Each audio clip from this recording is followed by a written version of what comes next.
Welcome to Muscular Minds Podcast, where we want to build mental toughness and resilience for you, your family, your faith, and your future.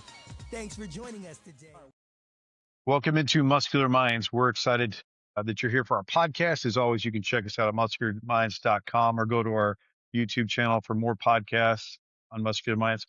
We're going to tackle the topic of parenting our older kids, and specifically those older teenagers and the ones who've left our home and maybe are in college or working or trying to figure out what to do next, because so many questions are around this. And so we're going to address that problem, and then we're going to get to some solutions. So I want to just start by saying this is a really hard time. I've got one who just left for college and another one who's still at home in high school. And these are tough years. Sometimes your kids making those right decisions and you're excited and you're proud of what's coming next for them, even though you may be apprehensive about how it's going to go down, whether they get the right school, the right job, their grades, their GPA, or you're just maybe hoping your kid graduates and you're trying to get them on to that next step and you're trying to get them up in the morning to go to school, to go to class. It's incredibly stressful for them and us. And sometimes you're excited about this next part, and sometimes you're just really emotional and you're sad about it. And sometimes you just are ready for them to move on. You know, people have all kinds of different emotions about it. Both moms and dads even have different feelings about it. But let's just be honest. This is hard. And these choices come from our children. But I want to kind of just talk about the shift that's happened, I think, in our culture over the decades. So as someone who basically, when I turned 18, it was like, you've got to go on out of my house. You've got to get a job. You've got to go to college. You've got to sort it out. It was a tough love, move you on kind of transition that I experienced. And I don't fault my parents at all. I felt like that was what you were supposed to do. That was appropriate. But we've noticed as things get more expensive, more difficult, jobs are not as prevalent, lucrative, whatever you want to say about it. And also that everything is expensive with homes and cars. It's difficult for maybe our kids to figure out how to do that, how to get into that next level. And so how do we help them with that, right? The millennial generation was called the boomerang generation. People would push them out and they would just come back because it didn't go well. And so there's a sense of failure there. And it's like you have to relaunch like a second or a third time. And so I just want to give a nod to the changing dynamics in culture. And does it require us to really look at it from a different angle? Like maybe how it was done for me is not the only way to do it. Maybe there's a part of it that's really good. And maybe there's some other things that I could really learn how to embrace or look to kind of do better. I want to kind of point out two articles that I think are going to frame a little bit what we're going to talk about. One of them came out of the Washington Post recently, and it talked about stay-at-home sons. And I was like, oh, here we go again. I've talked before about the younger men struggling with this transition into adulthood, and they're like absent in the workforce. They're absent as fathers and husbands. And it's like, where are these kids? And now we're talking about stay-at-home sons. And so is that where they are, I guess? Now they're at home. And so as someone who was pushed out early to go get a job, to go be successful, I struggle with this idea of a stay-at-home son. That's not something that's not easy for me to get my head around. And then I'm also reading the New York Magazine. It's like, what is college for in the age of AI? These two articles I'll put in the podcast links in the description if you want to look for them further. But it's this idea that kids that even are achieving in college and exit college are struggling to find good jobs, apprenticeships, internships, because AI is chewing up the job market. So jobs that previously were going to entry level college graduates, they were ready to go, kind of learn your field as you level up. They're not there anymore because AI is doing those jobs already. So now it's like, how do you retool, re-equip, and find an AI-proof career or job? And that's becoming a real thing. People are scared. How am I going to find work if AI's got my job? And so if we think about sons struggling to launch and stay-at-home sons, and now we have AI pushing from the other side, taking a lot of jobs, how do we help our kids navigate that? And I'm there trying to help figure out what my kids need to do, because I want them to be successful. I don't want AI to take their job. Also don't want you living with me till you're 30, right? So everybody has different feelings about that, but the struggle and the problem of this transition is real. And I think it's more complicated and difficult to navigate than ever before because of the price of everything. The jobs are not there, and they're not as lucrative and good paying. To start a home in the United States, like 400,000 or 500,000, right? So that's a big ask as you kind of exit your home. And so I've talked to before on my podcast, my wife was a teacher, I was a youth pastor, and we didn't make very much money at all, but we were still able to get a home and some gently used cars, a new home. And so that would not be possible in 2026. So I think the landscape has changed. How we launch kids has to maybe be reevaluated. I'm up for learning myself and new solutions. And so I like to be open to different things. So one of the things that I love about my background in clinical social work, I did graduate degrees in seminary and clinical social work. And one of the things that the social work degree teaches me is that there are multiple paths to the same goal.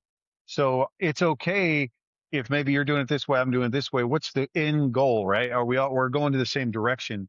And sometimes if I'm taking the long way around, maybe I could reevaluate a better way, a better path, or a different path. And so I like to see if I can sprinkle some things into how I do it to see if I can make it better. So I want us to look at some different solutions that maybe we need to be open to that can help this transitional spot with our kids.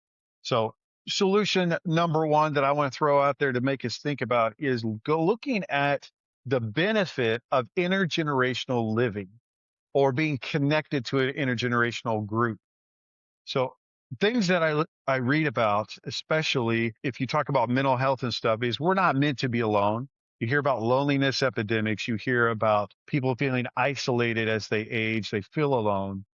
And so people just want a visitor sometimes. And elderly folks just want your time. They don't necessarily want your money. They want your time. And so intergenerational living is really important. My wife says one of her favorite memories is growing up with her grandparents in her home. They could play games together, eat breakfast, and it was a temporary thing. They were needing a place to stay as they transitioned, but she loved that time that they had together. So the benefits of intergenerational living, I think, are overlooked in American culture. I think more now than ever, people are being forced to live together because of the cost of living and job scarcity, maybe perhaps. So there's more intergenerational living, but we don't have a lot of practice with it. We're not good at it because the way I was raised, everybody has their own stuff. You have your home, I have mine home, you have your car, we have our own TV subscriptions. There's not an overlap there, but there's a benefit, I think, to trying to pool resources sometimes as family members. And so I want to think about intergenerational living as something that can be helpful. If you have multiple people working, then if you have intergenerational living, then they can help with childcare. If you have younger kids, they can step into those roles or pick someone up. If you have a sick kid, hey, I can't get off work. Can you get them? Or if there's a car broken down, like who's got the working vehicle? If I'm isolated, if I'm by myself, that becomes incredibly difficult to navigate these simple things. But if I'm surrounded by aunts and uncles, grandparents, and we're in proximity to each other, we may not even be living in the same house, but it's this idea that I have a village around me that can help. I think that's incredibly helpful. The intergenerational approach, the family dynamic that can be there. And that is something that I think is trending back that I think is important. This idea that I don't have to do everything by myself. Otherwise I look weak. I think that's something that's trending back, that we all pull our weight, we all contribute to the goal. And that is to the sustaining of the family and maybe helping, especially the children or the older children, be successful. And so I think that's something that's really important to take note of, that is shifting and changing, and something I think worth considering as you try to figure out how to parent your kids as they kind of transition out of your home. Number two, I think it's important to look at a variety of how other cultures, even religions, and their values and what they say about what seems to work best or how they function. Couple examples. I have several friends and I've visited several different continents, how they do things. One of the things that I notice about some cultures is they front load resources for their children. And so What that means is where I live in the United States, you don't receive an inheritance or resources from loved ones until they typically pass away. And then those from a will or trust are handed down to typically family members and whatnot. That's not usually something that's done when you exit the house.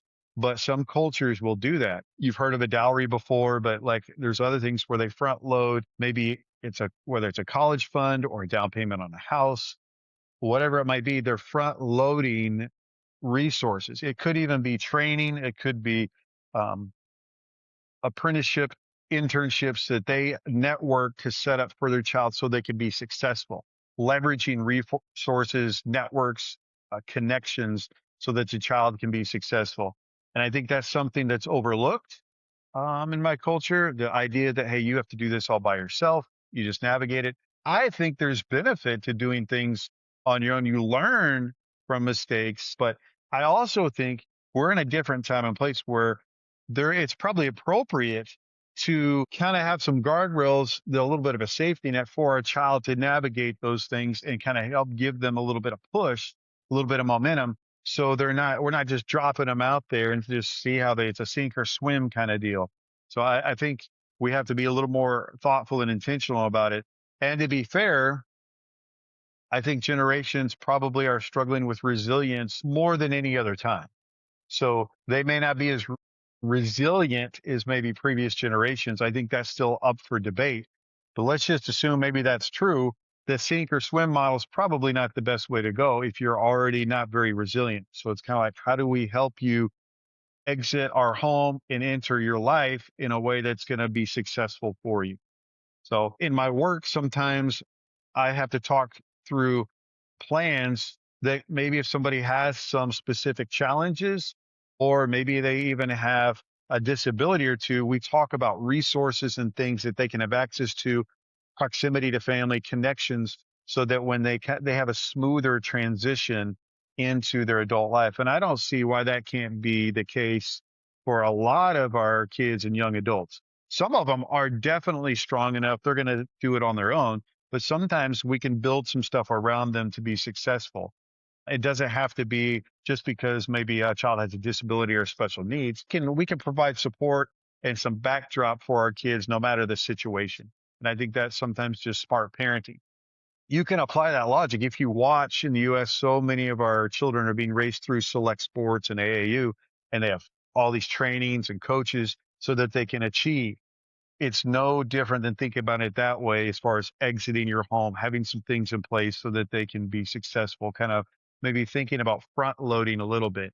I will say this with this caveat though, those cultures that do that, it's also, there's reciprocity that's there. It's kind of this, you bring honor to your family, not just by achieving with the things that the resources of the family gives you, but the expectation that you will give back. I have had parents tell me before, I do this because that person is my retirement. That person's going to take care of me when I'm older. It's not just the child taking the resources and keeping the resources. It's this idea that I'm going to use them to benefit not just me, but the family in general. And I'm going to be a contributor, not just a taker. And I think that's a switch that sometimes is a mindset switch where I need to be open to contributing to my family, not just taking all of the resources. And sometimes I think our young people are guilty of accumulating and taking resources and not understanding that they need to bring some honor to their family with how they conduct themselves, and the idea of contributing back to their family with their time, energy, and maybe resources as those family members age and maybe you're not able to work the way they did in previous years.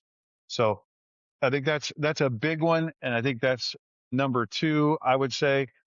And then number three is understanding the hyper competitive nature that is going on out there for colleges, for trade schools, for medical schools, graduate schools. The expectations are incredibly high. So even children that are high achievers, they have the correct GPA, they have the correct class ranking, they have the correct SAT scores, are still not able to get into the places in the schools that sometimes they want to get into or the programs. And it's incredibly deflating for a young person to spend all this energy, time, and their focus to achieve, and then it doesn't happen. And so I think we have to be able to turn to our kids and our young adults and already have thought through a plan B, a plan C, a plan D that can help our children still transition and exit our home and be successful, even though the original plan didn't go maybe the way we wanted to.